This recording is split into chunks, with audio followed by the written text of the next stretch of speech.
Assalamu alaikum dear student. I am Numan Khalik from AK Flix Academy.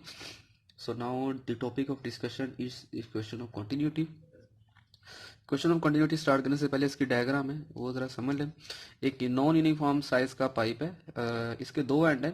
एक and पे जो area है मेरे पास वो A1 और सेकंड एंड पे जो मेरे पास एरिया है वो A2 है। नॉन यूनिफॉर्म आपका पाइप है, मतलब एरिया की वैल्यू यहाँ पे डिफरेंट होगी। एक एंड से आपका फ्लूइड एंटर हुआ with the velocity of V1, second and से आपका जो फ्लूइड है वो लीव किया और with the velocity of V2। ठीक है, इसका मतलब ये है कि एक एंड से आपका फ्लूइड जो है वो एंटर होता है वेलोसिटी V1 से और सेकंड एंड से आपका जो फ्लूइड है वो लीव करता है।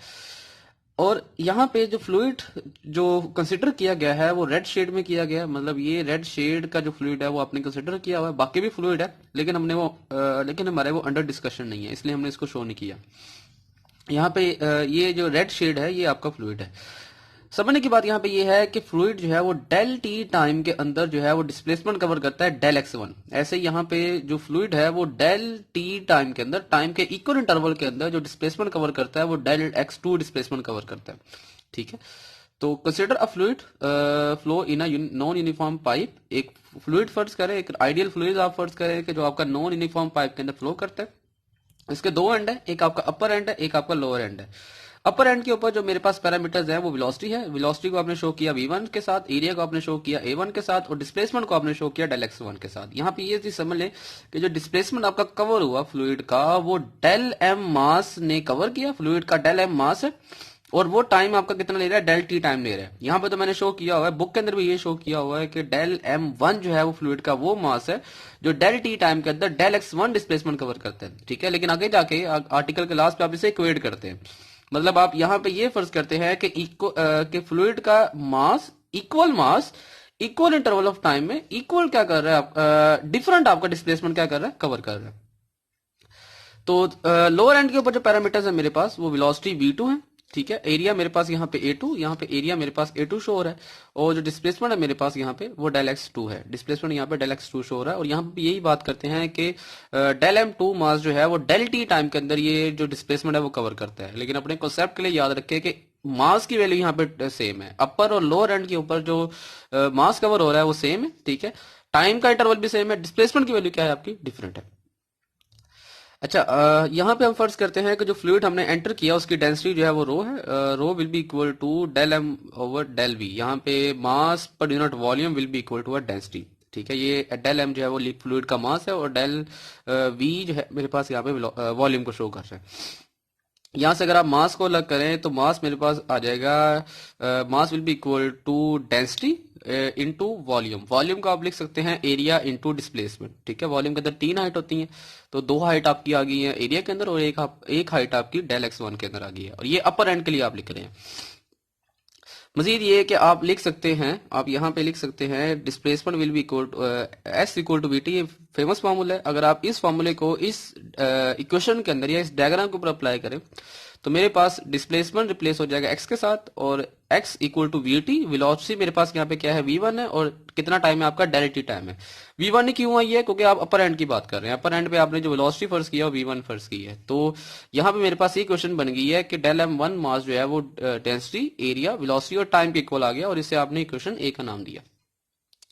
सिमिलरली आप लोअर एंड के लिए लिखेंगे यही क्वेश्चन आपकी लोअर एंड के लिए आ जाएगी। पैरामीटर्स बस आपके चेंज होंगे। लोअर एंड के ऊपर जो मेरे पास मास है वो डेल m2 है, जो डेंसिटी की वैल्यू है मेरे पास वो रो, एरिया मेरे पास यहाँ पे A2, वेलोसिटी आपकी V1 और डेल टी टाइम। यहाँ पे डेंसिटी की वैल्यू दोनों अपर और लोअर एंड के ऊपर सेम रहेगी, क्योंकि अगर आप अपर एंड के ऊपर वाटर ऐड करते हैं लोअर एंड के ऊपर भी आपका वाटर ही निकलेगा। ऐसा नहीं हो सकता कि कोई और लिक्विड निकला है आप वाटर की जगह कोई शहद निकला है, ऐसा बिल्कुल पॉसिबल नहीं है। अगर आप वाटर ऐड करेंगे तो वाटर ही आपका लोअर एंड के ऊपर आता है। ऐसी डेल टी टाइम हमने शुरू से ही फर्ज किया हुआ है कि ये आपका constant interval of constant time का इंटरवल है।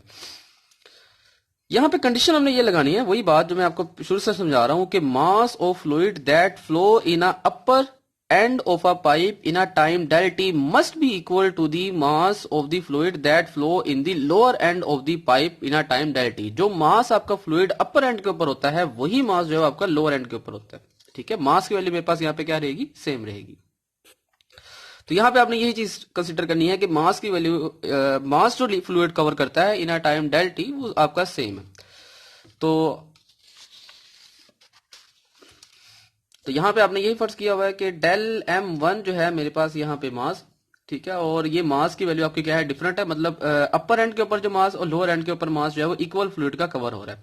यहाँ वैल्यूज पुट करें, ये डेल m1 की वैल्यू है इक्वेशन ए और ये इक्वेशन बी की वैल्यू है, ठीक है, यहाँ पे पुट करें।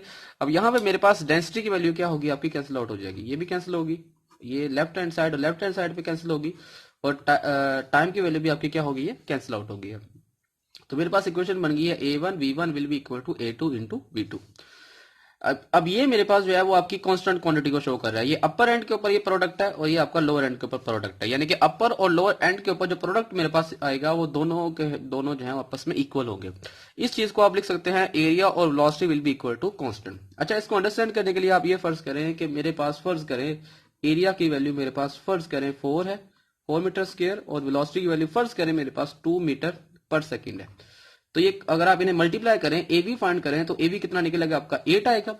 यूनिट इनके जो भी आ जाएंगे यहाँ पे मीटर क्यूब पर सेकेंड इसका यूनिट आएगा। इसी तरह अगर मैं एक और कंडीशन फर्ज करूं, मैं ये कहता हूं एरिया मेरे पास जो है वो 2 मीटर स्क्वायर है और वेलोसिटी मेरे पास जो है वो आपकी 4 मीटर पर सेकेंड है। इस दौरान भी जो आपका ए बी का प्रोडक्ट आएगा वो 8 मीटर क्यूब पर सेकेंड ही आएगा।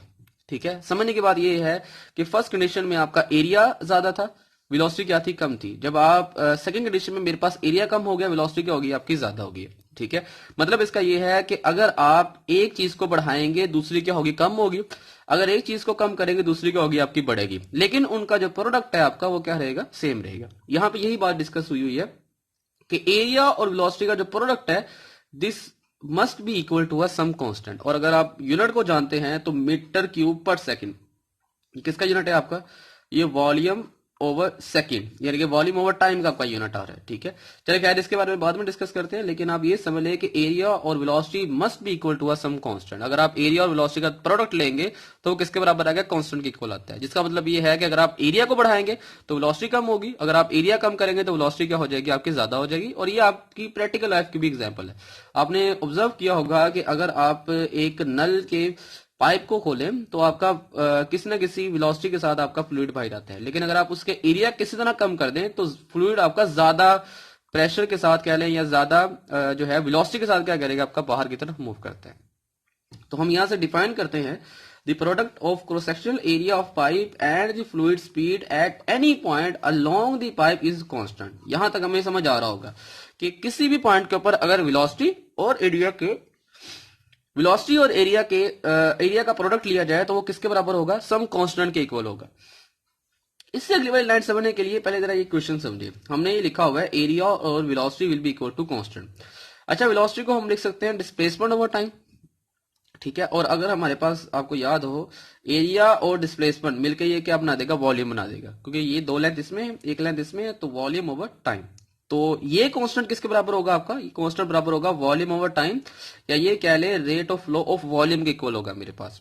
ठीक है, या फ्लो रेट के इक्वल होगा मेरे पास। यहां पे भी हमने ये फर्ज किया, यहां पे भी यूनिट इसके वॉल्यूम पर सेकंड के ही निकले हैं।